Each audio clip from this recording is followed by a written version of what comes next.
La caserne au Var. L'année 1942 marque un tournant dans la vie des Juifs des Alpes-Maritimes. En effet, Vichy voulait livrer 10 000 Juifs de la zone non occupée à l'Allemagne nazie. Pour cela, il fallait organiser leur arrestation, mais aussi prévoir un camp d'internement à proximité d'une gare. Le préfet Marcel Ribière décida que ce serait la caserne au Var qui serait le lieu d'internement des Juifs étrangers entrés sur le territoire après 1936, c'est-à-dire les Juifs qui s'étaient réfugiés dans la France, terre d'asile, patrie des droits de l'homme. Le mercredi 26 août 1942, à 4 heures du matin, commence alors la rafle. L'objet initial est d'arrêter 1800 Juifs apatrides d'ici au 31 août. La ville de Nice fut le premier lieu des recherches et des arrestations. Ces rafles sont réalisées avec le souci de ne pas troubler les vacances des Ariens qui séjournent alors sur la côte. Les résultats des premières arrestations sont jugés décevants puisque seules 400 personnes sont arrêtées le premier jour.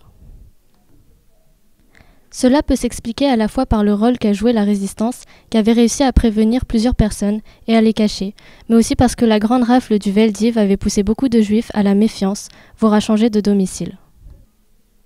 Le lendemain, la rafle se poursuit à l'ouest du département. 62 à Cannes, 21 à Antibes, 21 à Vence, 13 à Gagnes, 5 à Grasse et 5 à Valoris. En tout, ce sont 510 personnes qui sont internées à la caserne au Var. 207 hommes, 303 femmes et enfants, et au total 610 personnes furent arrêtées, ce qui ne représente que 37% de l'objectif initial fixé. Cela peut s'expliquer par le fait que, contrairement aux autres régions, il n'y avait pas dans les Alpes-Maritimes de camps d'internement où puiser les victimes comme dans d'autres départements.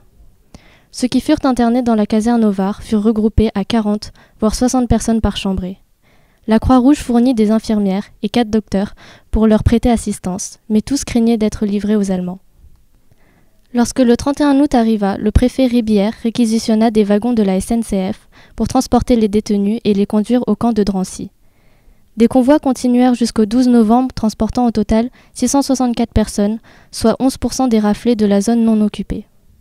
Ces chiffres mécontentèrent le Judenreferent SS Röttke qui convoqua Leguet, représentant de Bousquet à Paris, pour lui demander notamment où étaient passés les Juifs de Nice et de Cannes.